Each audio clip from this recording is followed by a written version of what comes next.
Recording in progress. What it do, what it do, what it do. It is your boy, Andrew Schultz, aka Mr. Goody Two Shoes. And who am I with, as always? Joseph Huggins, aka Old Man Huggie. Talk shit or get off the pod. Episode 147.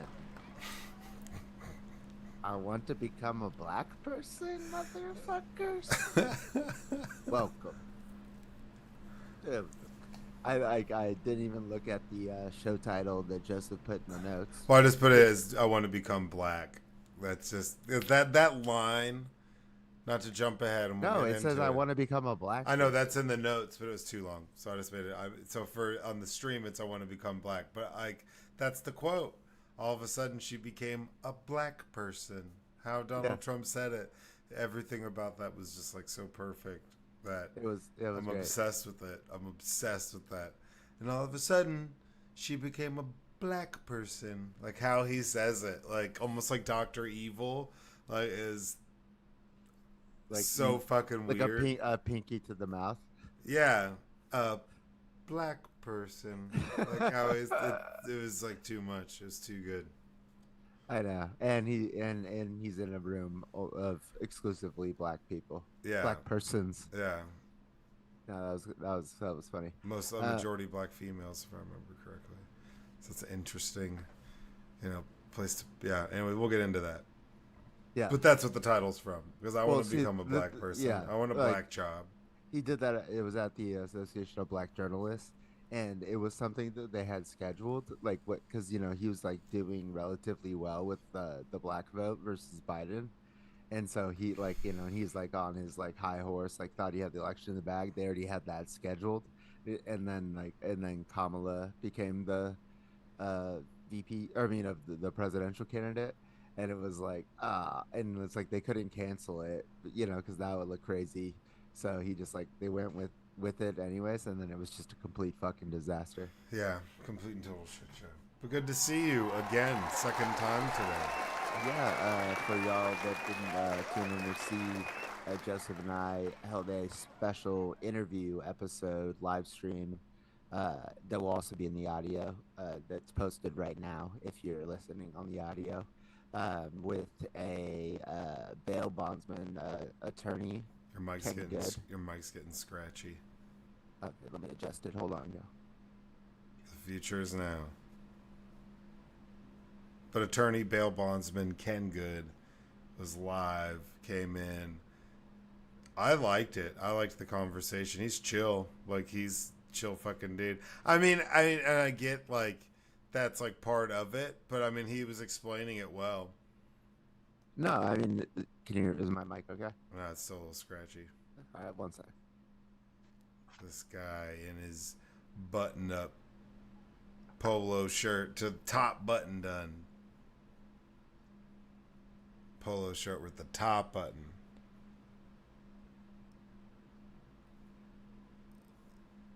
What about now? Perfect. Cool. Sorry. I just there's like it's like a loose where my mic connects to the wire, like the little like metal thing is like got like bent, I think. So like I have to have like the wire like at a certain angle, otherwise it's like slightly disconnected, and that's why I get scratchy. That makes sense. Yeah, my bad, y'all. I should upgrade the mic. You should, man. You should. Yeah, I mean, I know. I'm just attached to it because I bought it. It's the mic for the podcast. Like no, I got you. Yeah. Yeah, but whatever. Okay, so yeah, Ken Good. Yeah, I mean, he like his job is to, he said he goes on multiple podcasts, and he said that nobody's speaking up. The conversation was about cash bail versus no cash bail. And he said nobody's speaking up for the people or for cash bail, and so if unless he does, nobody will. So that was like where he's coming from. But yeah, I mean, it was okay, but like to be honest, like he wasn't willing to concede like that that the cash bail system is affects people in a disproportionate way, like poor people and stuff like that. And yeah, I mean, he was definitely like no.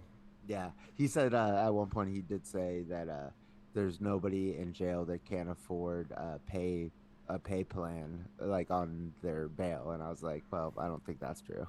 Yeah, but I mean, now, devil's advocate, they used to not even offer a pay plan. So, Oh, okay, no, so, I so get but that's where he's saying. But then it was like, but then he, in the end, he said, "I wish we didn't." He's like, "In a perfect world, we wouldn't have one." right. But there's no better solution, so this is the solution that we have. Right. And but there is evidence. I mean, there's studies out there saying that this is the better solution is no cash bail. Anyways, y'all tune into the interview. Yeah, It's super interesting. It's a full hour, and sorry, Ken. I don't know if you told this off the record, but as soon as we stopped recording, he said he took a deep breath. He's like, "Wow, y'all give me a workout." So, so yeah, because I think he's used to going on friendly territory because he was saying he was like on podcasts with like sheriffs and prosecutors and stuff before. yeah, So yeah, so we gave him a run for his money. We did our research. Uh, anyways, yeah, check it out. yeah, for sure. It was a good time.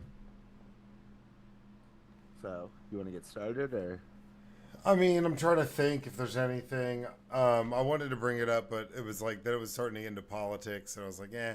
But no, Donald Trump, the Supreme Court denied his request to push back sentencing on one of his cases. So they can go ahead with sentencing. So we might see him sentenced for something sooner than that. Sentence for the 34 felonies. Yeah, so he's gonna get sentenced. So that's cool.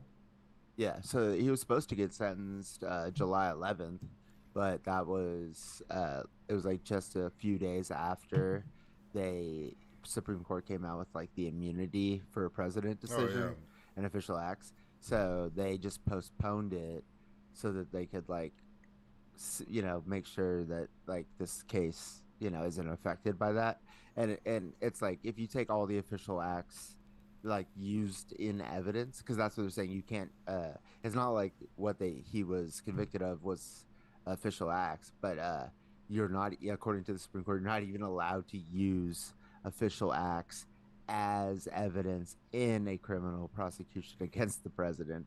So if you took anything that was a quote official act out of the uh trial, like, is there still enough evidence to convict him? And the answer is obviously yes. yeah, So yeah, so he'll get sentenced. yeah, for sure. But I mean, that's pretty interesting. And then, well, I guess we've got that in there as well. I mean, I picked all the questions, did the notes, but I was just like labbing. So I was like, all right, I'm just gonna knock this out because we had the interview. So we already did an hour. So I wanted to come up with at least something. But therapy questions. Therapy question number one, or just discussion topic number one. Has America gone back in time with racism? Heavy as fuck. Yep. Absolutely not. You don't think so? No.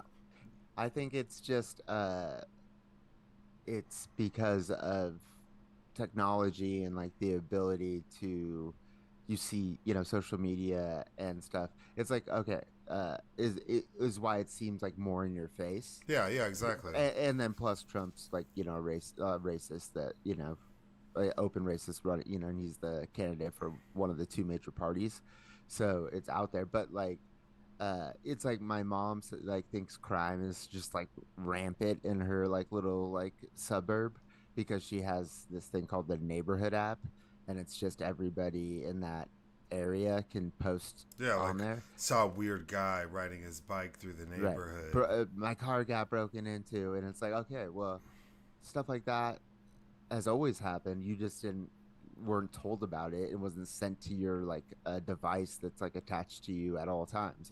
So it just seems like that. Yeah, like I remember I used to. There's a police scanner app. I think it's a Citizen app where you can listen in to like the radio, so you can listen to the police comms. Be like, oh shit, there's something going on over here. Oh, we used to do that shit all the time. That sounds Right. weird. And if you listen to that back in the day and then you're still listening to it now, then you have a point of reference. The neighborhood app is self-selective. It's like, Yeah, yeah, it's people reporting, what's happened to them, and it's in your neighborhood. And so I don't know. It's just, and it's the same thing with the racism. It's just like, and another example right now is there's the least amount of wars than there ever has been in history, the least amount of violence, the least amount of poverty.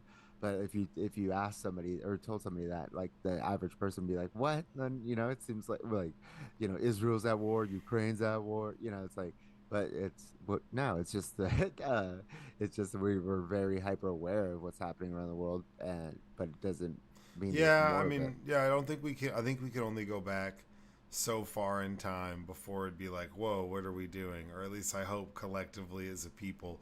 So it'd be hard to go back in time, or like, As but far as now for as far racism, as you like mean, racism and like getting back to that level to like of what Jim it was, Crow, yeah, slavery. like to that level of racism. I mean, My obviously, parents were alive when black people still couldn't vote. You know what I'm saying? oh yeah, I mean that's like my dad was alive when, Yeah. yeah, So that's not that long and then ago. he adopted a black son. So shout out dad, stick it to the man. Oh yeah, just like Matt Gates. But but no, I think you can only go back so far when it comes to those types of things. Now, yes, now what I would say is it's become normalized to just be openly racist against anything, anybody, openly misogynistic, whatever it is, any form of like derogatory speech about another, whether you think you're entitled to it or not. It's more normal to just like do that and be like, "Oh, Yeah, Trump's giving it a that's Jim." pass. Right. Like the Ku Klux Klan wore masks, and now the tiki tortures Like I've didn't had feel necessary. like it's one of those things where I've had people, I know people that are like good fucking people, or at least I believe they are. I see the good in everyone, but they've been we've been doing something work adjacent. This was like years ago. And they'd be like, "Oh man, I just can't stand it when I have to help black people," and they would like say that to me, and I'm like, "What? Like, what are you talking about right now? How could you even?" Why would you even say that to me? Sometimes I'm like in a boss capacity and I'm like, bruh, like what did you just say? Like that's the wildest shit. And it's crazy because it's become so there it's like not it's become socially comfortable. Not just acceptable. It's become I agree. socially comfortable for people to be openly racist and there not be any kind of ramifications for it. And if there are, then you're like being a little bitch about it. It's like, oh, we're being a little bitch. Oh, it's just a slur or whatever. But like that's people say dumb. There's a difference between like open racism and then ignorance. And people who are like ignorant, like that's somebody who would say that out loud. That's like an ignorant statement. That might be racist undertones, racial undertones to it. No, racism is ignorance. It's a True, synonym. but no, but there is like you could be um culturally ignorant to something. Like, oh, Joseph, like, well, your hair, how come you don't like brush it every day and da da da? And it's like you don't know, and you could ask me a stupid as fuck like black person hair Oh my question. God, hold on. I have to now tell the story. So I'm at the poker table, and there's this guy who plays. He's probably or he's younger than me a little bit, but he's a Dallas Cowboys fan, and so like that's how we started talking was because I was like wearing Eagle shit, during football season. Yeah, He was wearing Cowboy shit, but we started off as like he's kind of like my nemesis or my rival, but like we actually like each other. We yeah, like kind yeah. of realized. Um, but we just like to talk shit. So he changes tables over to our table from the other table, um, and I'm sitting next to like another one of the homies who also knows him. And so we sit down. We're like, "Oh, what's up? Like, you don't like the other table?" He's like, "Nah." And then Dasmond, Dazzy Def, the dealer, sits down, who's the homie. He's black, and he's got waves, that are fresh going on in his hair. And the Dallas Cowboys guy, he goes, "Oh, Daz," he's like, "You got the waves." He's like you wear a cap to do that, and I'm just like, I'm like watching this go down, and Daz just is like looking at him, and he goes, "Yeah." He's like, "That's generally what black people do to get waves in their hairs. They put a cap on." He's like, "Was that like a rhetorical question or?"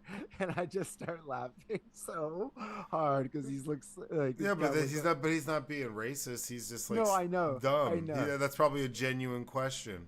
No, it's just no, it's not. What it is I go, Daz, he's just trying to let you know that he gets it. You know, he gets it. It's basically like him signaling to Daz that he knows that black people wear caps and for their waves because he's been around black people, and that was like his like passive aggressive way of saying that. But Daz is just like not having it at all. He's like, yeah, and I Dude, go, well, one and then I just laugh. I was like, dude. I was like, are you gonna ask him to touch his hair? Are you gonna ask him to touch it? We were just like giving him so much shit. It was the best. And then he's like, man, he's like, I switched tables. First thing that happens, now they got the dealer mad at me. And I was like, dude, you fucked up, man. Yeah, I mean, I've had some people random moms and stuff try to touch my hair. One of the worst things is, it's funny, it's from like old black dudes, old black guys, or like just black homeless guys in general. And it's especially true when I was living in Austin. If I'm walking around and let's say I'm like downtown doing something or bar hopping, some old black guy will walk up and he'll be like, he'll see my hair and he'll make a comment about how like I get it. He'll be like, "Oh man, your hair. I know you're down for the cause, man. You got a cigarette, man?" Like I'm not even kidding you. Or I've had, like, "Hey man, you got some weed?" Like I've had like so many questions and it's always old black guys. Like, "Man, I can tell by your hair you'd be cool, man." I'm like, "What does that even fucking mean?" I'm like, but they'd be like, "Do you have like cigarette?" I'm like, "Yeah, here you go, man." Because then I feel like pressure. I'm like, "What's this cause that They're hustling you. They're apparently hustling I'm you, a bro. part of?" Yeah, but if I'm a part of the cause, You're like Trump, dude. That you just say something nice to him, and then you can just get him to do whatever the fuck you want. well, I always said that you got to give like change, or every once in a while, like give some money to like a homeless guy. You might remember it later, especially when I was like I down never do. when I was working downtown for sure, bro. Because I'd be like, man, you'd see the same guys all the time. So sometimes it'd be cool if like I got a slice of pizza, buy this homeless dude an extra one because I see him around. Oh, I get that. See him around all But the time. Because if I'm getting mugged at like 3 in the morning, leaving some bar, and that homeless dude's across the parking lot, he's gonna be like, "That's that dude who's down for the cause because he's got that hair, who always buys me a slice. He might come help my ass out. He might. He might." you're recruiting homeless people to come to your rescue. Hey man, I'm just saying. I mean, remember, well, I was smoking a cigarette outside of my condo complex, and got a homeless guy asked to bum one, and I said it because I just grabbed one and walked downstairs, Yeah, and I was like, I don't have one. He's, what? Well, where the fuck did you get that one? Did you pull it out your ass? And I was like, no, I that's grabbed it awesome. from my house and I came downstairs. And he was just like, blah, blah. And then he starts like, I think walking away. And then he turns around one of the columns, and and he goes, I'm gonna tape you. And I was like, tape me, tape that's me. And that's hot. I was like, there's cameras like right here, like you're already being taped. And then he digs in his pocket, he whips something out. He starts clicking it. He didn't say tape. He said tase. He was gonna tase me. Whipped out a taser and started firing it up. And I was like, what the fuck? That's And then awesome. he's like, he goes, I've never been knocked out.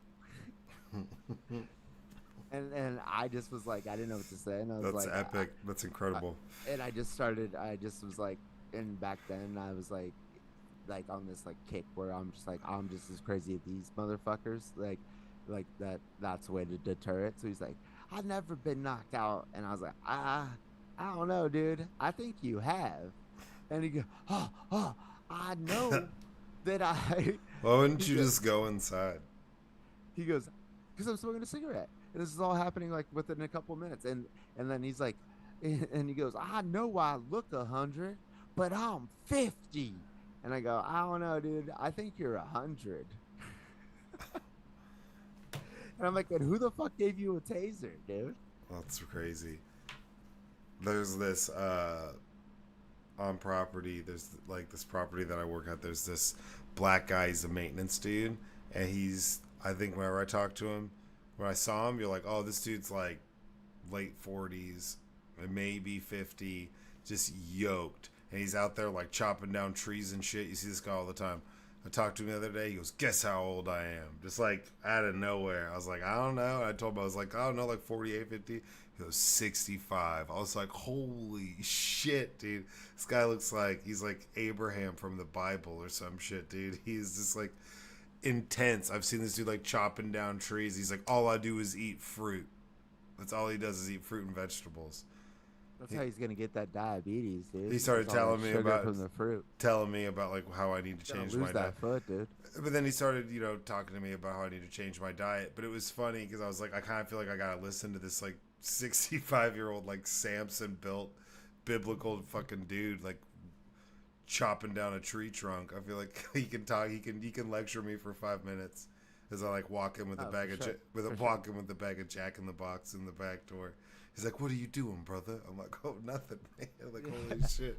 Yeah, like he came Put up the to put you. the put the branch trimmer down. He's just like, "Yeah, 1 second." You're like, "Oh fuck." I didn't know you like to get wet. But yeah, no, it's just back on topic. It's become so people are socially comfortable being openly racist, saying stupid shit, being openly homophobic. If there's anything you could say it's gone back in time a little bit, would be in like homophobia. I would say that there was a bad that, and not that the LGBTQ plus community's always been treated greatly throughout all of time. If they're probably, but what I am saying is that now I feel like it was less acceptable socially, like 10 years ago, Right. to So be there's openly. been a backlash. We had the first black president, and that created the Tea Party movement, which led to Trump, and the first openly racist. I mean, I guess like the presidents in the past had like slaves, Yeah, we had some but like, openly racist guys running yeah, for president. yeah, it's true. Andrew Jackson, Yeah, uh, you know, but no, I guess like like Trump, like the reason why Biden even got the raise, Trump's like there were people on both sides, good people on both sides, like one side was Nazis, what I'm saying? So, but it's you're right in like the short term, like relative short term, like the past 10 years, it's definitely more prevalent now than it was. But as far as like if we're talking about like last but gen, this is what we've but learned. Those sentiments have always been there. So oh, some people are just 100%, so these 100%. No, I'm so saying the openness of yeah, it the is openness. There's a the lot of acceptance people. of it is because it's the backlash from woke, like the LGBT, like Pride Month, shit like becoming more and more acceptable. Then there's going to be a loud minority backlash. Yeah, for sure. But I mean, like we've just seen it become something where it would be not socially acceptable to say certain things, do certain things, make certain comments. And I remember whenever it was okay. So that's what I'm saying is in our lifetime, from when we were kids till then, like I guess, yeah, recently, I guess when we're like, we're adults, shit. Um, there was a period of time where like it was okay to make like certain gay slurs or refer to stuff as gay instead of being stupid. Like it was just like a common slang where you would refer to stuff as that. It'd be in movies. It was in all over the place. Like it would be on TV. It was like a joke. And then that stopped. And there were all the slurs that came with that also kind of stopped. Where I don't know what age we were, but I'd say it was probably around like seventh, eighth grade. It wasn't cool to be like you couldn't say that and have it be okay. We kind of like outgrew it, and I think society grew past that. And I mean, now, I don't. Do you think like Gen Z like even occurs to them to call like when you're like when you see like something like somebody doing something and you're like, dude, that's so gay. Like I don't even think that like I'm sure that does exist though, because I bet you there's people that it's all nature I don't. versus nurture. So I bet you It there's some doesn't. people It who've doesn't make learned that. sense in the first place. Like It doesn't. It was just lazy. But I mean, that was where society that's what I'm was. saying. So But for it to there's go away, like I kind of don't see it like coming back because it's like didn't like how did it even become a well, part of not the I'm not culture just in the saying, first place? but not just that. But what I'm No, but saying is all but I am yeah saying specifically that. yeah like but the slurs and the other comments that would come along with it have been renormalized, Yes, you're and right. you can like now that said they've got more religious undertones. So there's lots of shirts that like the Westboro Baptist Church would buy that they don't have to make because they have some pretty hateful, gross things written on them. Where it's like it's reached that point to where that's back normalized in society in an ugly way. When in before it was kind of like the butt of a joke, which didn't make it appropriate, but that's just kind of what it was. As we're now, it's like this like hateful, dark place where it's coming from. So it's there's a lot it's almost like if they're always using the hard R. You know what I'm saying? Like it's like that that phrase is, while it's stupid, exists for a reason, because there's like a slang terminology and then there's like the actual like word. And not to argue semantics, but man, that actual word is like terrible, and that's like normalized now. As we're when we were in high school, there'd be some white guy who probably who would never even dream to say that. He would try to use a slang term to try to be cool, rapping some 50 Cent song thinking he's hot shit. It was like different, but now that same kid uses it with hard R and referring to the kids that his son plays little league baseball with, and it's from such a like suppressed, angry place. But you're in Texas as well, though. Yeah. But I'm saying, like, it's like a suppressed, angry place. So if they feel that way about Jewish people, or they feel that way about Asians, no matter what, if there's something like, so in California, if there's a pocket of people that are racist against something, like, and they felt like they needed to suppress it for some period of time, now it's like, yeah, they're rebelling, like teenagers rebelling with their racism, where they're like, now I can do this and say what I want. Hate crimes are up, like, yeah, like overall violent crime down, but like hate crime, like anti-Semitic hate crimes, way the fuck up. Asian hate crimes, way up. Yeah, and they have been for a while, especially the Asian hate crimes. And it's like that's those people now. Now that it's normalized, it's almost like I said, they're lashing out. It's like a Mormon kid who could never have soda, and then he gets to have soda. He's gonna drink so much soda, he gets fucking diabetes. He's gonna get sick. And it's going to be like, whoa, bro. And it's like, because you let him have soda. He's never had it. Now he gets to have it. And it's not, he can't like sneak little sips when he's doing something away, but never gets a full can. Now he can just chug it. Like that kid's going to go off the deep end with it. And that's what some of these. Or like an example, the entire Republican Party can message and say that Kamala is a DEI hire, that she was only hired because she's black and a woman. It's like, if that's the most racist shit you could say, like, about somebody, and then it's just openly talked about. All right. Well, therapy question number 2. What would life on another planet mean for the general public?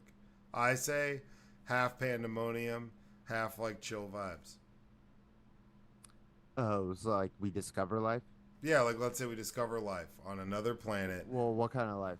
It could be, intelligent life, or intelligent life. Let's say it's intelligent life. I think finding any type of life on another planet, because, intelligent or not, would be a breakthrough. We like know that like Mars was covered in water in the past, and before that we didn't know that, and it's I feel like and nobody really freaked out about that, and if there was water on Mars, there's just life on Mars. Yeah, but you don't really know, and people go to the bathroom until they tell you about it. So when you really think about it, it's we got to find the proof. We got to find it to know. I mean, to me, that I feel like I feel like scientists know, and now they just need to. Yeah, you're right. Show the proof. Yeah.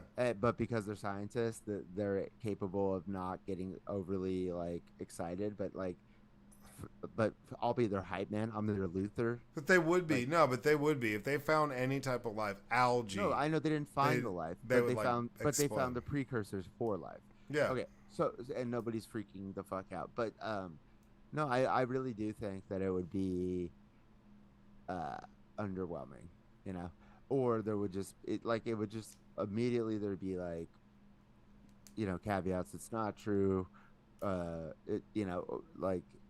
I don't know. It won't be as clear cut as, oh, there's aliens, and now everything that everybody thought changes. I think that now people will dig in. I think there's a lot of people that would be like, "How fuck yeah!" It might not be like, it'd be pretty chill. We'll see what they're like, if they're gonna fuck us up. But I do think for the religious sect and religious community, that would be huge. I think that some people would. How many things do we have to that could easily prove religion wrong? That do we have to show people? And that would be that would throw a lot of people's theories about life, how long this planet's existed, especially if they were like, hey, we've been around for 10 billion years or some wild shit. Like that would You don't think they'd just be like God probably no, created them as well? that would throw some people's worlds like upside fucking down, dude. There's some people that would lose their shit if there was life on another planet. Joel Olstein would lose his shit. Dr. Phil. There's an earthquake coming. Oh really? Are you gonna feel it? Are we gonna see it? Yeah, it's going on right now. I don't see anything happening. It's happening. Oh shit. That's weird that they have a alert. I mean, you got Earthquake live with Tommy Lee Jones.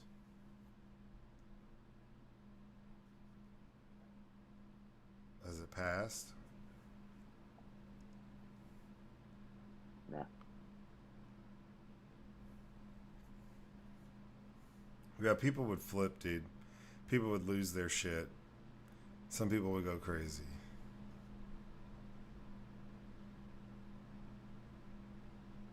You good? That was really fun. That was really long. Aftershock.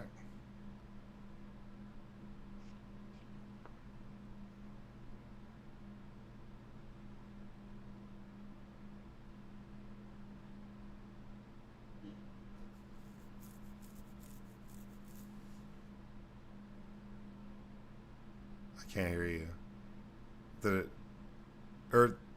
earthquake wiggled it out? You got wiggled out by the earthquake? Damn. I hear some movement, so I mean just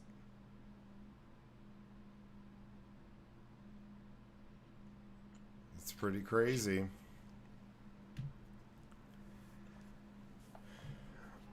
He did it. Live earthquake.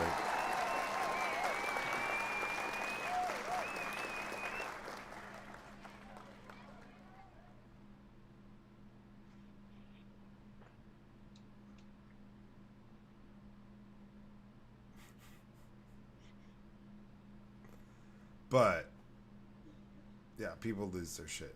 The Pope, I feel like the Pope would be chill. I mean, I worry about some people trying to fight the aliens and kill them. So I think it'd be pandemonium. I think some people would be chill as fuck with it, and some people would lose their shit. What about now? Can you hear me? Yeah, you're great. Sorry about that. No, you're good. That's crazy. I didn't realize that they could send you an alert for an earthquake. My phone just started like buzzing like crazy, and I look over and it's like earthquake. Stop, drop, roll. That must have been a big ass earthquake somewhere because, like, definitely could feel it for a while here.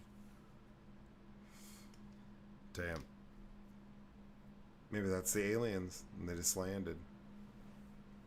What if that's it? What if earthquakes are just aliens taking off and landing? We don't even know. We don't even know. What we don't know. We don't know. California is 150 years or 150,000 years, one or the other, past due for a massive earthquake. I keep reading that like periodically every 4 months because It'll people are just trying to probably catch it. happen whenever Yellowstone explodes. Yeah, that was a 5.6 out of Bakersfield, McCarthy country. You're a little scratchy. You gotta get you a new mic, man. You gotta get you a new mic.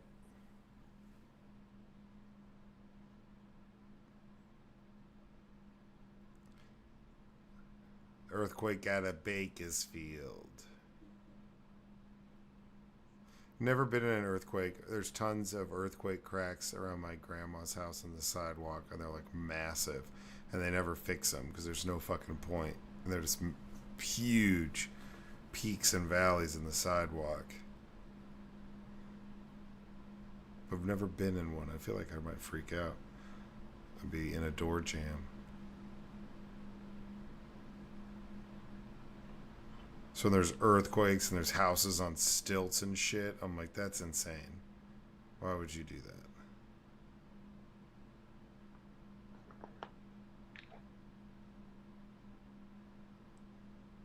Making all sorts of noise over there.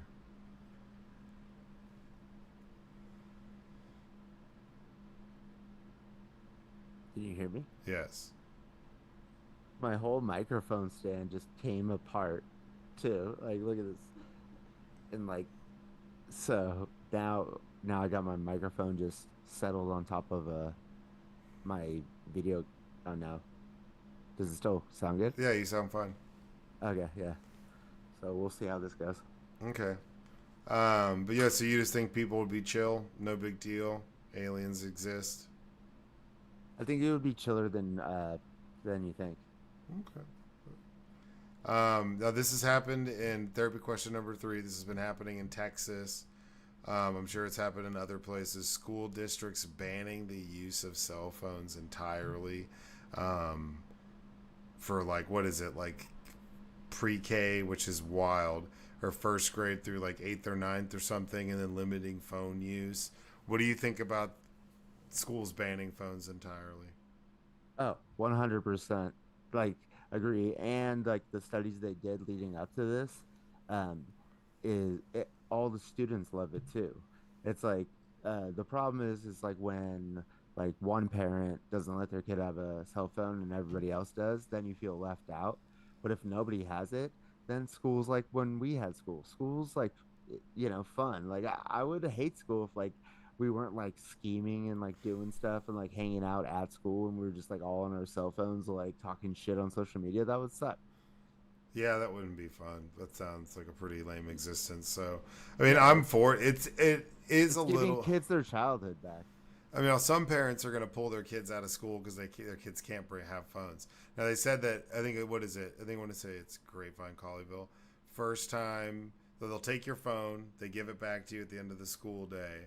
That's the first offense, and then it's $15 for every offense after the first offense. So if you get caught with your phone 10 times, first time's free. After that, you owe them $15 per time to the school to get your phone back. Well, I mean, whatever they got to do, but That's hardcore. yeah, I mean, if like they never had a problem getting a hold of my fucking parents, like throughout my childhood, Yeah, they you found know, my mom real quick. yeah, like I was like, so how'd you find that's her?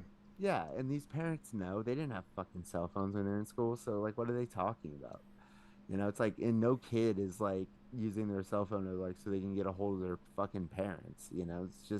It's a fucking distraction. It's insane to me that like I actually always thought that cell phones were banned from schools and like and until like not that long ago, and I'm like wait, like so every school just like lets Yeah, kids have cell phones at if we were school? fucking around on our cell phones at school, we would have gotten Yeah, in trouble. They would have been like, "What yeah, are you because doing? we did have cell Selling phones. drugs?" Yeah, like I'd be playing Snake on my Nokia. Like that was like when we were like sophomores in high school, I think, or freshmen or sophomores when we got cell phones. They weren't smartphones. They weren't connected to the internet. We weren't allowed to have them. But like, yeah, it was just like to fuck around, like Yeah, on the stupid preloaded games they had. yeah. If you didn't have a Nokia, you had like a TI-83 Plus, and you were playing like Exactly, which is a calculator. Pimp Quest and all sorts of shit, which Yeah. is awesome. I think I beat Pimp Quest one time, but yeah, I mean, I'm for it, and overall, I think it's a good idea.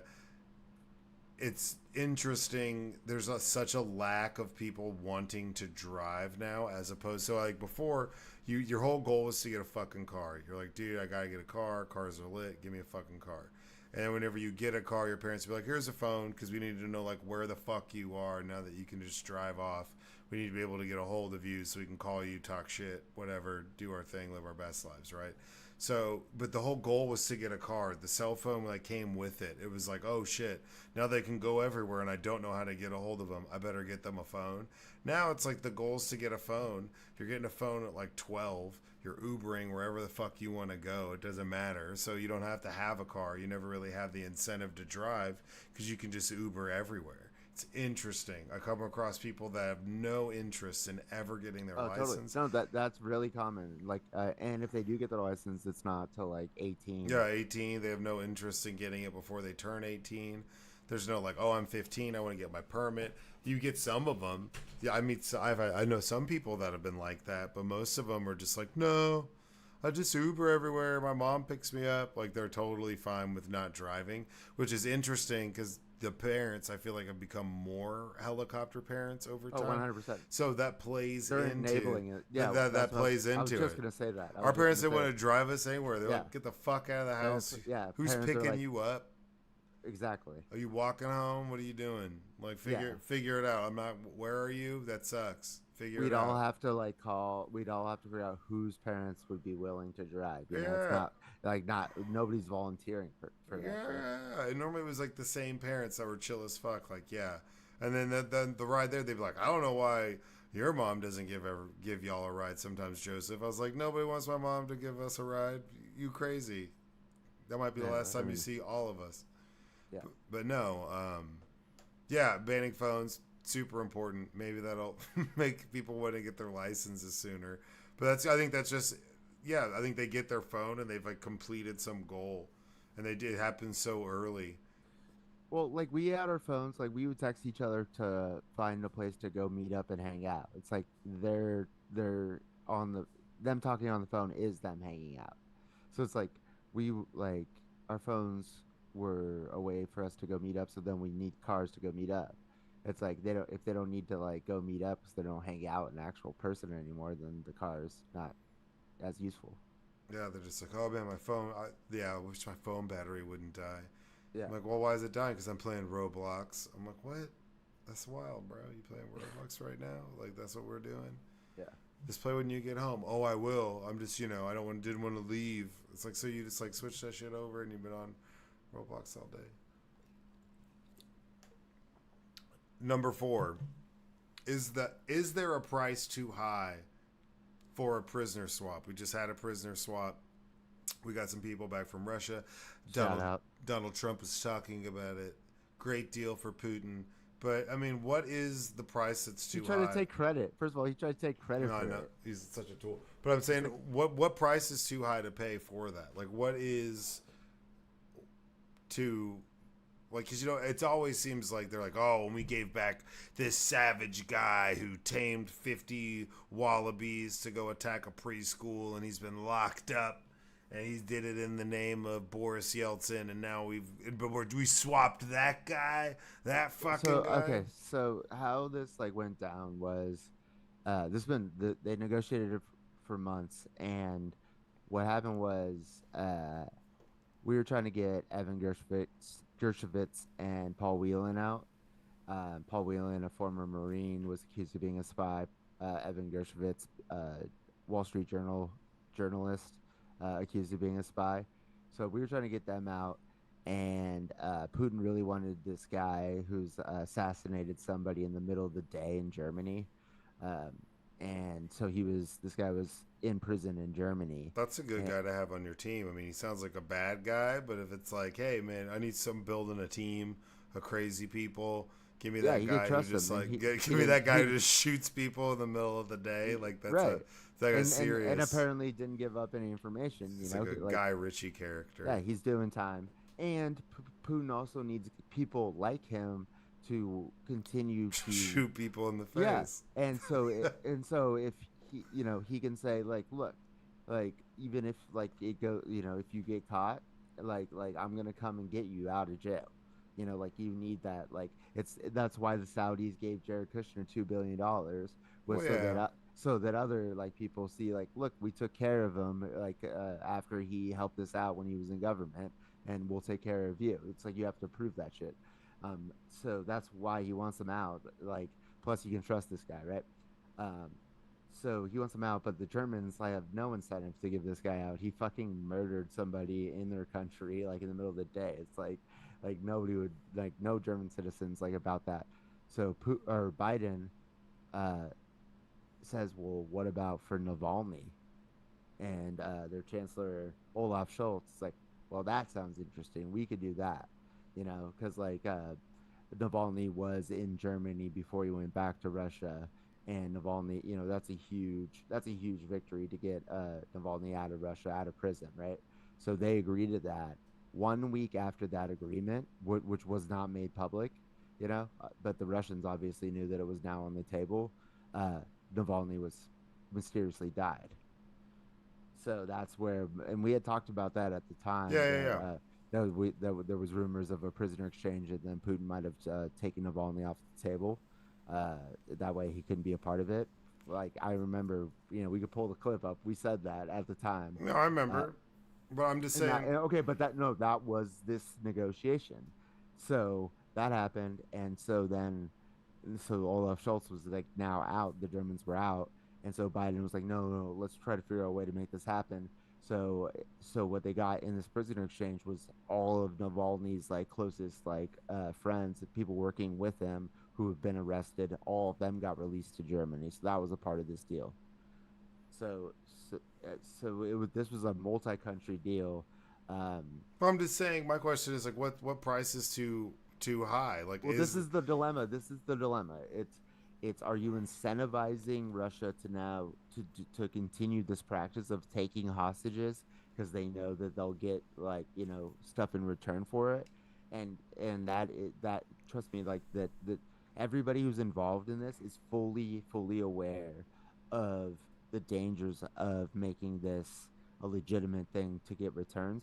However, when because presidents have to be involved in this, like we're not giving like no like prison is like gonna give up somebody without the like no, to I know rush, that. yeah, without the president being involved. So and then the president gets emotionally involved. He's like hanging out with like talking to their families, and they get emotionally invested, and it's just a matter of like, well, no, they want to get this done, so what are we gonna do?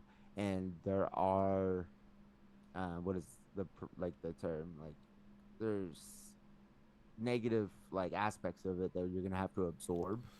Well, yeah, um like I'm the just the saying. british the british don't do this. I'm saying like whenever we're sometimes it seems like we're trading for these people. When we are trading, we're giving them back from somewhere, either from us or somewhere in the world, like cartoon character level villains. Yes, So you're that's right. basically so it's not like that's what I'm saying is what at what level Like, is well, I the don't know, like villains is the villain so big we don't give them up? in Israel, they gave up over 1,000 Palestinians prisoners for one Israeli soldier. Like not recently, this was like this was like 20 years ago or something. But that's like their exchange rate. Like the hostages right now that are in being held by Hamas, like that's part of the negotiations. It's going to be something like 500 to 1,000 Palestinians per hostage. Um, in Iran, we had three hostages. I'm calling them hostages. They're prisoners in Iran, but no, they're like detained for no reason. They're hostages. They're detained for negotiating purposes. We had we have billions of their dollars frozen, uh, like because of sanctions. It's money they earned on their oil revenue that they weren't supposed to like earn because of the sanctions that we had in place. We released I think it was $3 billion of that to them if they released the hostages. So that was $1 billion per Yeah. hostage, but it was their money. And then the Iranians did something fucked up after that. So we actually never gave them the fucking money, but we got the hostages. Interesting. Yeah, I mean, I'm just curious, because we make these trades, these hostage swaps. They're very, like What do you Denzel. think? I mean, what do you think? I We mean, we we gave up like seven dudes out of Guantanamo Bay to get Bo Bergdahl, the soldier. I think we're fucking inconsistent as shit.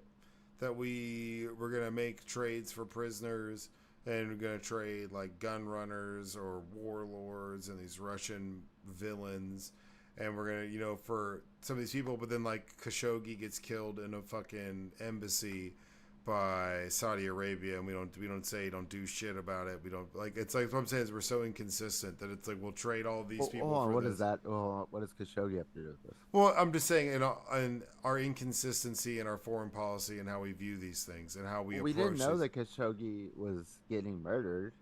Well, we did after the fact after we Yeah, we found knew out. he got murdered. It wasn't like we like decided not to negotiate his murder. No, well, I know. I'm not talking. I'm not. I'm just talking about in our I foreign mean, policy across the board. Biden And called our Saudi Arabia a pariah state after that. But Well, then he went to Saudi Arabia, gave him a fist bump and because then Jin, what they the gave oil Jared Kushner $2 billion. So it's The like Saudis did, but that's Jared Kushner. He doesn't have morals. he was at a White House capacity. But all I'm saying is, it just seems goofy. It seems very lopsided. Well, we're taking back innocent people. We're giving them like horrible people that are going to perpetuate more crimes. So I'm not opposed to getting these people back. Obviously, I want hostages, people that are taken, detained, prisoners of war, whatever. They should all be coming home. But the exchange rate that we're setting in this is like pretty It's wild.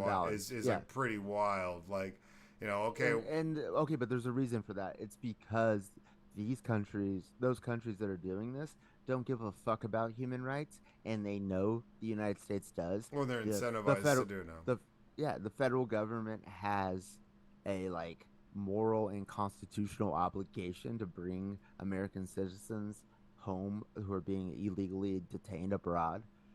They know that. Like they know that like we care about like individual people's lives, and therefore we're going to be willing to do more to get them back Fuck yeah. than they would be. They don't give a fuck about your average Russian citizen like getting arrested. Like we couldn't do this to them. Yeah. It's like the people. So therefore, the people that we exchange are legitimate criminals. And just to get back the innocent people. It's because they're innocent is why we want it back. If it was a legitimate criminal, who wouldn't care? Yeah, unless they were like super badass and we needed them like Like if it was a spy, obviously, but Yeah. we wouldn't be doing it like this. Yeah. And he'd just be accused. We'd be like, no. Yeah, it's He's like a bird watcher, just it's like he it, said. it's like a weird catch-22. It's like because these are innocent Americans is why we're willing to give up so much. What if Donald But Trump it's was crazy that we're giving up so stealing much for an classified innocent. documents as collateral to get back U.S. soldiers? You wouldn't have to steal it. You could have just done it as president. Maybe I But just steal but top also not secret. giving nuclear secrets away for soldiers probably Hey that's a man, price. That's a price too high. That's a I price just too saw high. a good spin, man. I've been reading Yeah, some Steve Bannon you can books. endangering national security. I guess you can argue releasing these like mercenaries is endangering national security, but I doubt it.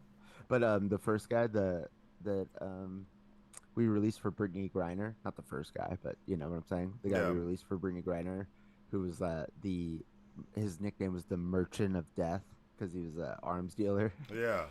uh, yeah, he's like now like the mayor of a city or like the governor of a province. Like he's like an elected office now in Russia. Of course he is. Yeah, so shout out him. Like he's not gonna like whatever. He's not gonna like harm the United States. Yeah, tried to. I Merchant know. of Death. Yeah, we're the merchant of death, dude. We sell the most weapons. Yeah, Like, what are we I talking bet you he That's gets. probably why we arrested him. We're like, dude, taking our nickname. But Back? once he got elected once, that's a lifetime term. You're not. No one's running for. No one's gonna be going against that incumbent. He's gonna be like, Well, yeah. I mean, that's just how it is in unopposed Russia. again. It's a lifetime term. He's like, I and- always run unopposed. You know why it's a lifetime term? It's because either you're in good standing with Putin and you get to stay there for life, or you fall out with Putin and you fall out of a window like 30 stories high. So one way or the other, you will die in elected office. Yes, You'll either prematurely or with natural causes. Yeah, later in life, Or just a mistake you made. And I want that for you, comrade. I want you to retire. I want you to retire as mayor of St. Petersburg. But if you fuck around, I see 30 stories. 30 stories you might fall early retirement. Have you ever seen little baby bird try to fly but not learn yet? It is sad. It is so hard to watch. I'd hate to watch you try to learn to fly on the fly. Like, what the fuck? Holy shit. This dude's intense. Oh, man. Even that pun was Russian. Nah. We only got a couple articles. I don't think we need a break. Do we need a break? Do you need a break? Let's do it. Okay, we'll do your little break. All right, we'll be back in. We'll be back in 10 minutes. 10 minutes. 7. 11:41. I just say 10 and then try to make it back soon. All right, we'll be back in a second. This guy. Recording stopped.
And we're back. Recording in progress.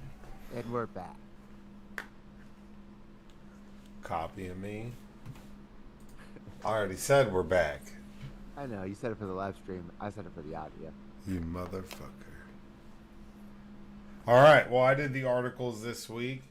Article number 1 from NPR. This was written by Sandri Dirks. Scholars on divide and conquer strategy behind Trump's false claims that Kamala Harris has turned black.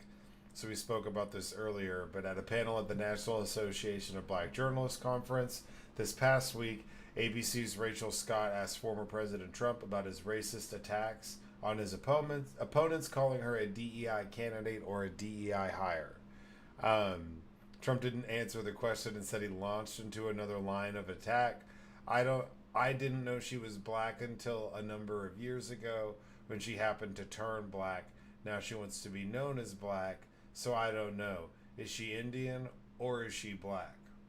And that's, he also said the great response of, all of a sudden she turned into a black person.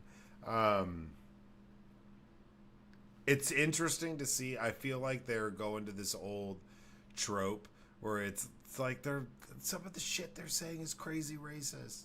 I mean, it's like birtherism. That's how Trump got on the scene, by saying Obama wasn't born in the country. Yeah, that's true. It's not gonna work like this time. Like, it's gonna backfire. She's a mixed race person. She's mixed race. She can be two things at once. I know. It's like, okay. I know. And then he goes, is she Indian or black? He goes, I respect both of them, but she apparently doesn't respect either. Because she can't pick one. It's like, what? That's crazy. Her dad is from Jamaica and her mom is from India. And they've made comments about black jobs. Like, this shit's wild. Yeah. And then the journalist asked him, "What's a black job? Oh, what is a black job?" And he's like, he was like, "Oh, he goes literally anybody with a job." Yeah, I forgot about that. Literally anybody with a job is a black job. But he got the media covering and re-articulating his birtherism 2.0 theory. He says about Trump, which is what Alvin Tillery, founder and director of the study of diversity democracy at Northwestern University. Jesus Christ, bro, get a shorter title. If birtherism 1.0 questioned the Obama's legitimacy, this new attack, complete with Harris's birth certificate circulating online and on Twitter, because it is, implies that she's not legitimately black enough. That's so epic. She dated Montel Williams. I know. That's he black. Put the blackness in her. That's black. That's black. Darkness. It's black enough for me. She went to Howard, which is a historically black college, and was in a historically black sorority. With like a bussin' ass hairdo too, man. Like she was out there flexing. It's an automatic racist response. Tillery says, "Yeah, it is. It's also white supremacy saying we can define you. You don't get to define yourself." Yeah, I mean, she's a DEI hire. It's like she's 1,000 times. She has more political experience than Trump and JD Vance combined. You know, this type of attack is the same type of shit that I would hear growing up, or that I've heard from certain people. Like, you're not black enough, or Joseph's not that black. You hear that shit all the time. It's stupid as shit. But people say stuff like that all the time. So it's interesting to see that take the forefront of the attack in a political campaign for president. That's like, I mean, to me, it's just shit that I've heard. It's just regurgitated or restructured, but it's the same shit. You don't meet the stereotype of what I think a black person should be. Therefore, you're not black enough to me. You need to be more like a stereotype. Please be more of a stereotype for me so that it's easier for me to digest. That's how it always comes off. I guess why they're pushing that is because Trump was doing relatively better with the black vote, and so they don't want to, and that was going to help him win, and so they don't want black people to now go with Kamala because she's black, so they're trying to put seed doubt in like her that blackness. She's black. Yeah, that's wild. That is some old diabolical white man boss hog shit. We're gonna put some seeds of doubt in her blackness. ass. That's like what a bad guy in Air Bud would say. Yeah. Dogs can't play basketball. It's not in the fucking rules, bro. Like, Right. the whole. It's like, how about this? Like, compared to Trump, she's black enough, I think. Why would the head of the Republican Party start to weaponize race for himself to be the arbiter of defining whether Kamala Harris is black or Indian, when in fact the Republican Party is supposed to be moving America to an assimilationist future? It's just a lot of M's and L's and I's, where race doesn't matter. That's true. And then you got JD Vance up there, and he's got a wife who's Indian. Indian. Yeah. I know. Because there's not a future they actually embrace. They embrace a future that reflects the past white nationalism of white essentialism and xenophobia. Yeah, that's a wild ass message to say in a room. And it's just the way he says it. He refers to it multiple times about her becoming a black person. She became black overnight. Like, that's epic. Trust me, if that was possible, white people would be trying to figure that out real quick. They're like, I'm trying to be black tonight. No. I got 30 G's. I'm turning black tonight. On God. And they start saying stuff like that. Trump is trying to persuade a number of marginal black voters that they should not think of Kamala Harris as one of them. You know what it reminds me of? It's like when he was talking about John McCain, and he's like, and then the guy interviewing him was like, he's like a war hero, and he's like, war hero, oh, like, and then he's like, he's a war hero. I like my war heroes who don't get captured. Yeah, and everyone was like, "Whoa, dude, what the fuck?" Yeah. So it's like his instinctive reaction is to completely delegitimize the thing that the other person is, and regardless if it's just a fact, like John McCain a war hero or she's black, and it's like, she's black. The last time I heard, she was Indian. It's like, yeah, he's just like got a it's like, wait, bulldozer. what? He just wants to attack the foundation of what everybody is. It doesn't matter who it is. exactly. And like sometimes, Or what he's attacking. He's going to attack it regardless of how, like, it's like indisputable it is. well, he's like, yeah, it's like seems way more like one of like the O'Doyle kids, because it's all surface level bullshit. So he's gonna grasp at whatever surface level to come up with a quick, witty response. So he might be quick and witty, but it's not like there's a lot of depth to the comments he says. No. So it just so happens that this is like a black woman now, and he's like, she's not black enough. Right. Everyone's like, It's whoa. the formula. Whatever their strength is, just say that they're not good at that. Yeah. Or they're not that. And his perceived she's not strength, qualified. and, It's like, what are you talking about? her being black is a perceived strength to him when it comes to votes for the black community. Like only Trump can be so deranged that being a black woman is somehow an advantage in political politics, or in political politics, in American politics. Yeah. Like, when has that ever been the case? Yeah. When did that coin flip?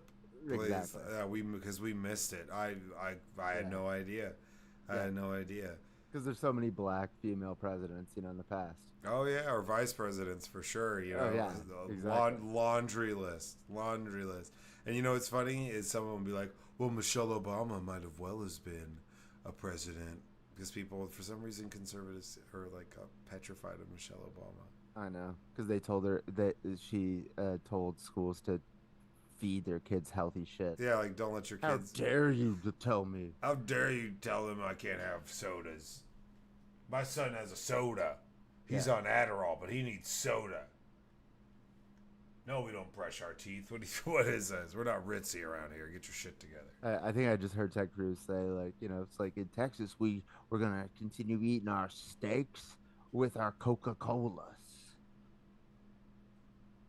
Oh, yeah. She's not going to take my cheeseburgers. She's not going to take my sodas. Yeah. She's not going to take my steaks. It's like, someone should, Ted Cruz. You look ridiculous. Yeah. Harris's black ancestry comes from her immigrant Jamaican father. She attended Howard. She was a member of Alpha Kappa Alpha, prominent black sorority. Also, some argue, however, that she is not connected to black Americans because she is not descended from enslaved people in America. I mean, that's just arguing. Neither was Barack Obama. That's just like arguing black semantics. Yeah, that's insane.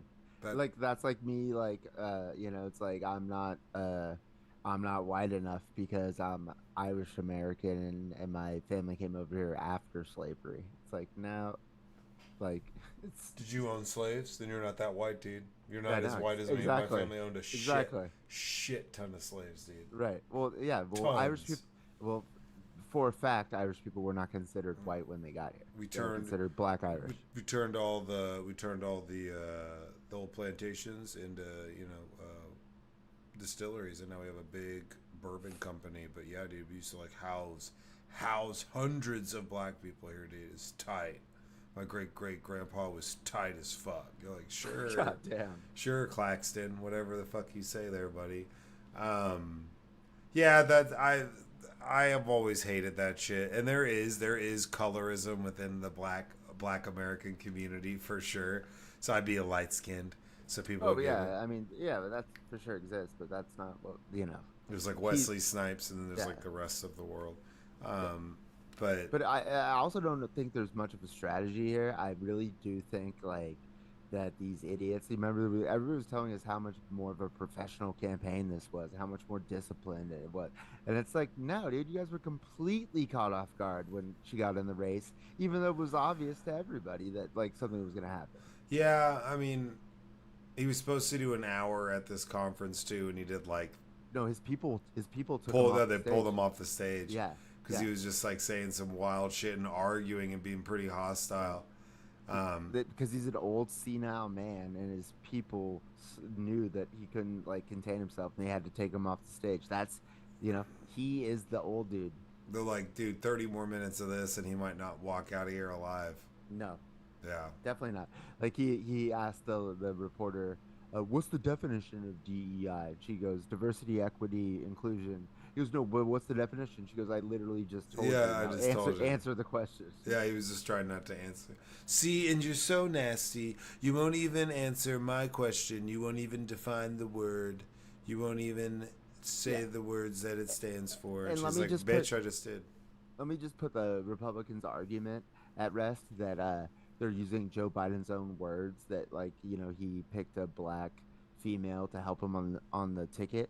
Guess what? Every single vice presidential pick in the history of this country is if you want to put it that way, a DEI pick because it's always looking to balance the ticket. It's like what assets that am I lacking in that I can make up for with my VP pick. It's like what we're talking about with Kamala's VP picks, like swing state, governors or senators, like to bring that state. Like that's why like Shapiro was in the mix because Pennsylvania. It's like it's always looking, and he's a white guy. What were they saying that there's no way she could get like Gretchen Whitmer because it's two women. Is America prepared for that? Pete Buttigieg, like a woman and a gay guy. So it's like everybody kind of agreed, even like the most liberal AOC. It's like she needs to get a white dude from like the Midwest or the South, Yeah. because she's a California black woman. Uh, that's a DEI. If you want to put it down like that, yeah, that's how it is.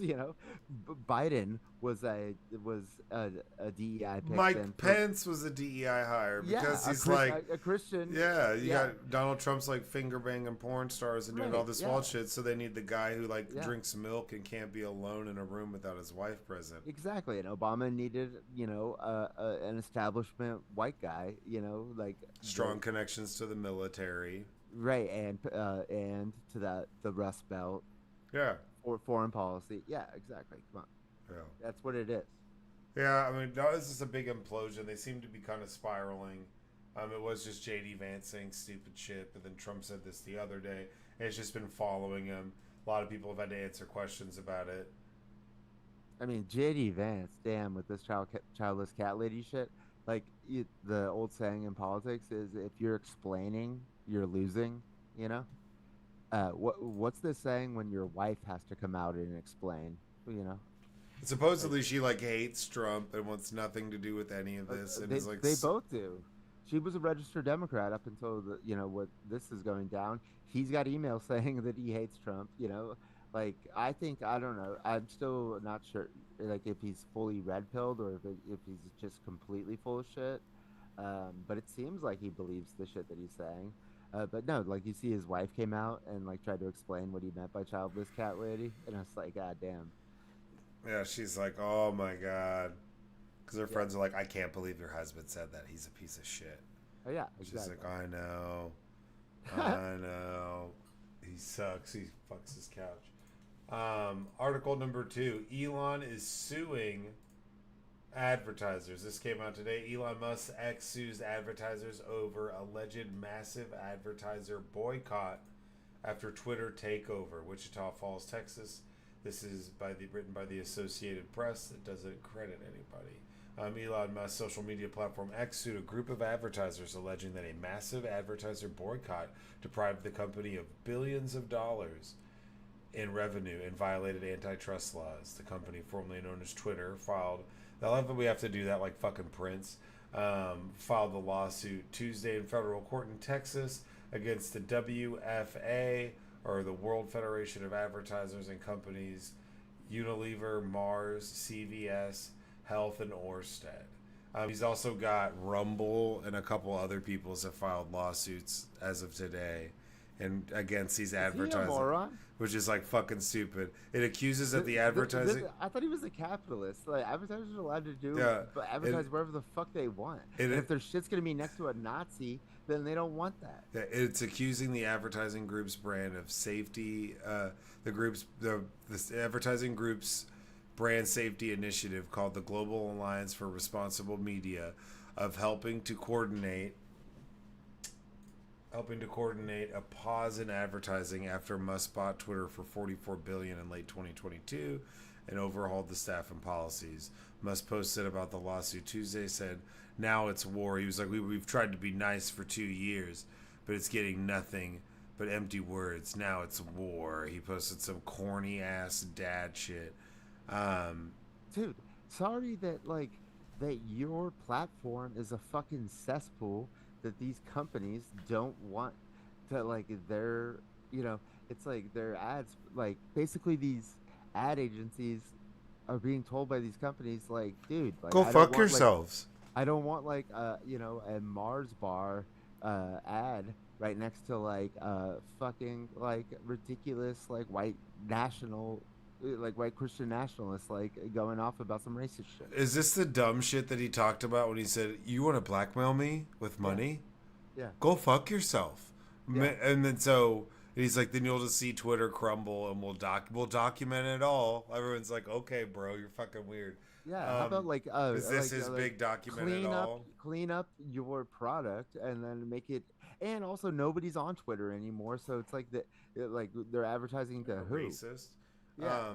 But it said in November 2023, about a year after Musk bought the company, a number of advertisers began fleeing X over concerns about their ads showing up next to pro-Nazi content and hate speech on the site in general, with Musk inflaming tensions with his own posts endorsing an anti-Semitic conspiracy theory. Musk later said that the fleeing advertisers were engaging in blackmail and used profanity, essentially told them to go away. Go fuck yourself. But I mean, blackmail for what? What do they want? What are they trying to get? They want their money. They want you to advertise. They want the court to force them to advertise on his platform. No, I know. Oh, they're saying that Elon's blackmailing him? No, Elon's saying that they were blackmailing him, like, But I know, stop but- doing this and then we'll advertise on your site. Which is what? Stop doing what? Having all these Promoting- Nazis, yeah, promoting exactly. Nazis and hate speech and That's not blackmail. That's saying like we don't It's the we won't advertise. free market. So somebody else, Mike Lindell, will advertise with you on Twitter all day. It's not because they're like they don't like the promotion of Nazi shit. It's that they don't want their ads next to Nazi shit. Yeah. They don't want there to be a screenshot of some controversial Exactly. That's meme. how you get fired. Like if you're working in like that department in your company, they're like, why is our logo right next to this post? Yeah, the Belgian-based WFA and representatives for CVS, Orsted, Mars, and Unilever didn't immediately respond to requests for comment. Tuesday, a top Unilever executive testified at last month's congressional hearing defending the British Consumers Company's practice of choosing to put ads on platforms that would not harm its brand. Unilever alone controls our advertising spending. no platform has a right to do no platform has a right to our advertising dollar, which is true. It's a I know. fucking free That seems market. so basic. It's like the dumbest shit ever, and you can sue for whatever you want. But I saw this and was like, what a tool, dude. He is such a clown. Like the fact that people follow this dude blindly, think he's just God's gift to the earth. He's a fucking idiot, man. The fact that he's that rich and he thinks he can sue advertisers for not wanting to sue, and you know what they're going to use against him? Not wanting to pay. Yeah, not wanting to pay to advertise on his. You know what's going to happen is that then they're going to use that video of him telling them all to go fuck themselves. That's going to be played in court. He'd be like, he said he didn't care. Yeah, this is not going anywhere. Like, I mean, it's just all of his like losses. He's going to end up having to pay the court costs and lawyer fees for the shit. Yeah, but he doesn't give a shit. I know, he's just a fucking idiot. Yeah, This, but it's like it's sad. It's like oh, like people won't advertise on my company. It's because it's a shit company since you fucking bought it, bro. You're the reason why they're not advertising. Like it's like you're getting treated how you deserve to be treated, and you're upset because of your behavior that you're receiving consequences financially. Okay, it's malpractice to advertise on Twitter. anybody who knew money would say like, don't buy Twitter. That's just like a money pit. Well, yeah, they might have been a little profitable. No, they never made a profit. Right, yeah. So that's fine. Everybody knew that. Like we already knew. So he bought it for 44 bill, tried to get out of it, then was forced to buy it because he was going to have to pay them the difference if he didn't buy it. So then he bought it because of the contract that he agreed to because he's an idiot. Then he's stuck with it, fires everybody, turns it into fires his entire like safety team, like people who are like monitoring for like hate speech and all that.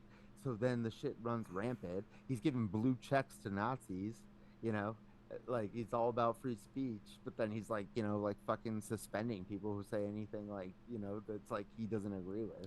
Oh yeah, you get suspended so quick.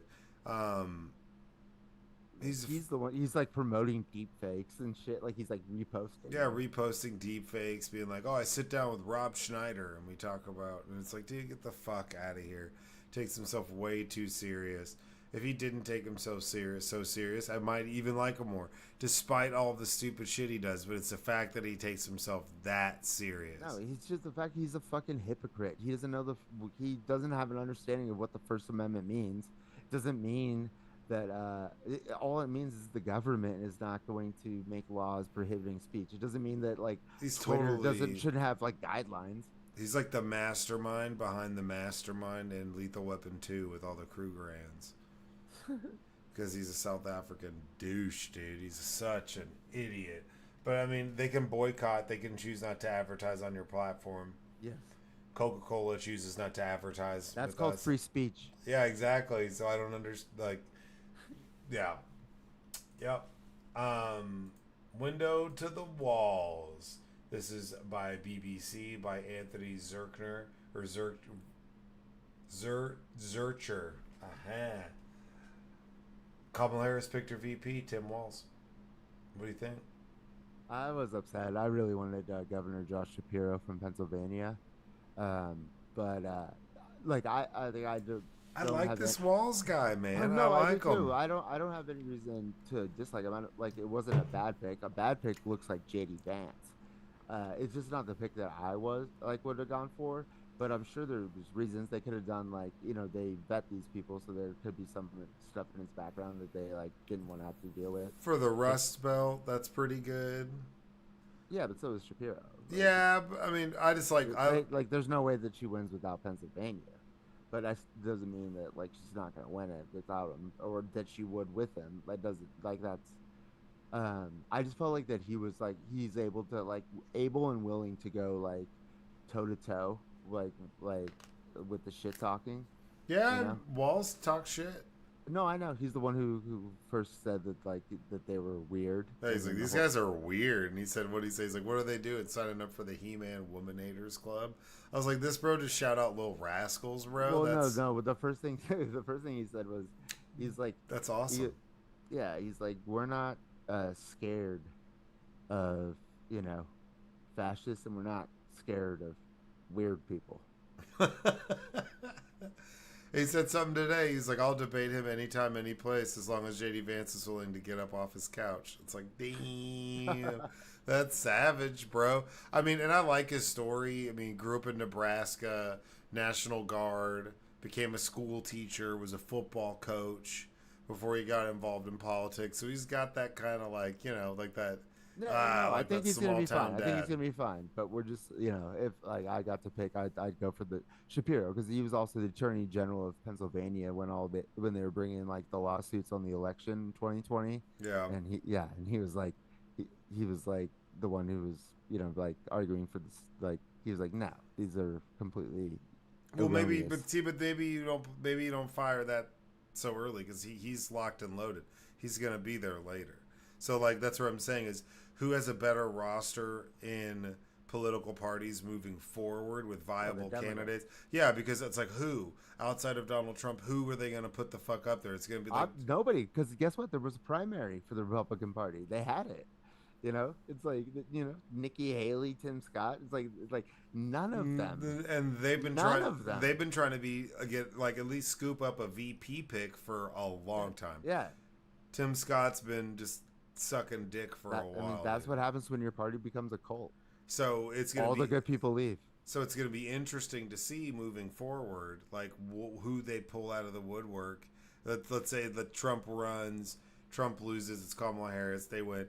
Who they put up in 4 years to go up against whoever they decide. If they're like, well, because you're gonna have a slew of Democrats who want to run. It's gonna be Shapiro. It's gonna be probably Kamala up for re-election. Hold on. Like if Kamala does a good job, like nobody's gonna run against her. Okay, but let's say Kamala's like, I'm out. Let's just say I'm saying there's going to be other people that are willing to fill that role that'll be waiting in the wings. 100%. There already is. Yeah, there's people in the batter's box. There's somebody on deck, and there's somebody looking watching a video of their swing the last time they were at bat, and there's a getting dozen better. people. Oh no, for sure. And I can't think of anybody on the right hand side that even remotely matches up to them. Like JD Vance, is one of those people. He was supposed to be, like that's what they were saying when he became the VP pick was he's the heir apparent to the MAGA movement. He's the front runner now in the next election, and then it took 48 hours, and it was like Trump's he's like the VP pick doesn't even matter. It's never mattered. It's like who's this fucking idiot? He's sitting there what? We're talking about replacing him. It's like, goddamn. Yeah, but it's not shocking. I mean, I know, but I don't think they can now. I think no, but it is shocking, not surprising. I think they're too far gone to replace him. I don't think they can. I agree, which is hilarious. Yeah, that makes it even better. We'll see. I think that Walls will do good in a debate with him because he's going to do good. No, I agree. It was a good decision. I think it's a good fit. I think it fits that age demographic. It's a little bit old. Well, that's what the other thing is. I wish he was a little bit that's what I liked about Shapiro was he was younger. This is a young ticket, Well, what they said is they made a comment to him about people criticizing him because he's old, and he's like, "Hey, man, you don't run. What did he say? You're not a lunch cafeteria monitor for X amount of years and walk away with all your hair. Trust me, that's impossible." Being I used to watch kids at lunch. Do you want to know why I'm losing my hair? I lost my hair because all these fucking kids I used to teach. I was like, that's such a G answer. Touche. Makes sense. I'm not disappointed by it. I think you couldn't have gone wrong with either. I think that, Shapiro was polling 2.5 months ago at 65%. I think he's polling. He still is in Pennsylvania. Yeah. No, I think he's at 40. I saw somewhere he's at 49% in Pennsylvania right now. Oh, really? One of the big issues with him was his pro-Israel stance. Which is fucking ridiculous because it's the exact same stance that Governor Tim Walz has.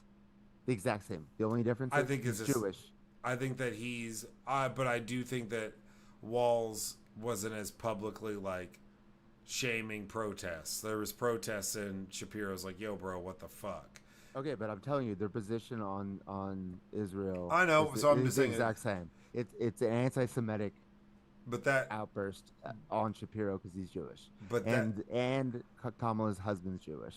So having three Jews, if you include Shapiro's wife in the White House, like they also they were weighing whether or not that's too much. well, yeah, and I mean, I do think, but now Kamala's got, from what we've seen, she's projecting that she has a tougher stance on Israel than like Joe Biden or let's say on Shapiro. So, with that being said, I think that's important for young voters who have are very turned off by Joe Biden.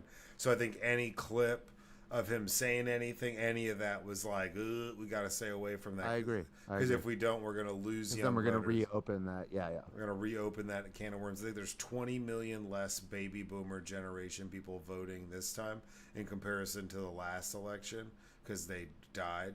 And there's 40 something million more people between the ages of like 18 and 21 who will be voting for the first time, which is a huge chunk of people.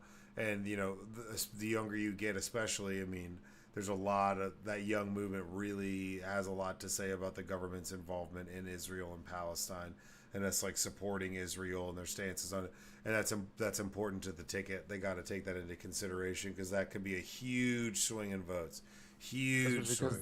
Large like Arab population in Michigan, Yeah. and Minnesota has a large Arab, but like or a Muslim population, but it's like Somali. Yeah. So, I mean, that's big news, though. That's a big move. Big move. She made her pick. They gave a speech. She seems serious as fuck when she's giving these speeches. She's just like calling shit out, man. Her She's on point. Her She's on vibes point. are hot right now, dude. She ready. Oh She yeah. ready. Oh yeah. You can tell she's been waiting to talk to a group of people like that and be like, she's got a serious tone. It's pretty awesome to see, and we'll see where it goes. But she's picked her My prediction VP.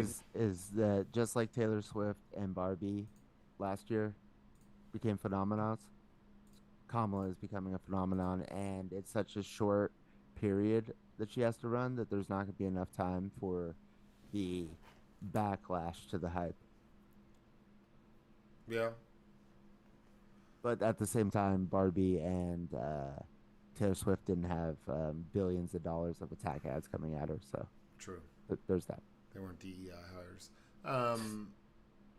Last article. This is just world news. 1 dead and dozens sickened after eating roasted eel from a Japanese department store. I saw this, was like, what's one of the worst ways you could die? I died eating seafood catered, but it was catered, but in a department store. I don't know. I ate like at a bougie like little spot in like a Nordstrom's, because I was trying to. I was like underage. I was like 18, and I was like trying to drink, and like they weren't carding me, and I was like ordering wine and shit. Like, but like it was like high end food. That's my only department store eating, and it was good. One person died and nearly 150 others were sickened after eating grilled eel prepared by a restaurant chain and sold at a department store near Tokyo. Among those sickened, 2 required hospitalization. 147 customers as of Monday reporting symptoms of vomiting, diarrhea, they got them BGs, after eating grilled eel dishes sold in the grocery section of a department store. Oh, so okay, for a second it was just like they were just passing it out. Either way, that sucks. Woman in her 90s died after developing symptoms. I mean, because is it just undercooked seafood, or is like eel like poisonous? No, I think it'd just be undercooked, or it could be tainted. I mean, but I'll eat some like Kroger sushi. I'm like, what up? What's that Kroger sushi? It's pretty lit. It's not bad. Yeah, I mean, there's some grocery stores out in LA, like where it's like actually really. Yeah, high-end I'd eat sushi. sushi from like Tom's Thumb Select in South Lake. Like that's gonna be better than I could get. It's like Sushi Sam quality. Why wouldn't I eat that? Yeah, no, I get that. It's not gas stations. Yeah, but I'm not getting like sushi at Mesquite from the Winn-Dixie. Like that's or 7-Eleven. Number one, I'd be like, holy shit, there's a Winn-Dixie here. I thought those closed forever ago. I went back in time, and they sell sushi. This is the wildest thing ever. I mean, I might just get it just to see what happens, but we all know it's going to happen. The shorty that I was dating, she was out in Germany, or like she was in Europe, and so she was like going from like I think maybe England to Germany, like on the train, and like she had eaten uh this crazy. What was it? It was like she ate like a chicken salad from like the train station, sushi like from like a vending machine or something like that. Like it was like I was like, what? Like all, and she was like super. She got super like sick, and it was like all three things that she ate. Like I forget what the other one was. It was just like could be problematic in themselves, and I was like, what are you doing? Yeah, just pick one. I wonder which one of these guys. I don't know. Pick one. It could have been any of them. It's probably Yeah, a combination of the three. yeah. Yeah, I mean, that spooked me out though when I saw this because I mean, I don't want to be getting eaten eel, so I'm not gonna get eel from the sushi place, the sushi section of the Albertsons. Like, no, thank you. But I will take like that Texas roll. Man, they make the goofiest shit. They're like, it's a Texas roll. It's got jalapenos and bacon, and it's rolled in hot, flaming hot Cheeto dust. I'm like, what? Like, this is I not mean, they sushi. do that out here too. Yeah, That's not sushi. I like some of those rolls though. Like they can like be pretty good. Like there's a yeah. I don't know. I see a lot of Philly cheesesteak rolls. Oh yeah, I'd never get that. Yeah, it's gross, dude. Why do I want to eat sushi with like cream cheese or some shit in it? Get the fuck out of here, dude. I don't know. That is the Philly roll is like ubiquitous. It's like at every sushi place, so it's obviously a good combo. Yeah. I mean, I like cream cheese with like smoked salmon at a deli. Like yeah. Yeah, but that's totally different. You're at a deli and it's cream cheese and smoked salmon, so you know that's good. Well, so if there's salmon and cream cheese in a roll, same thing. No, normally the Philly roll is some sort of beef. It's not salmon. I don't think so. Yeah. The Philly cheesesteak, which is not what I'm talking about. Let's look this up. Philly roll.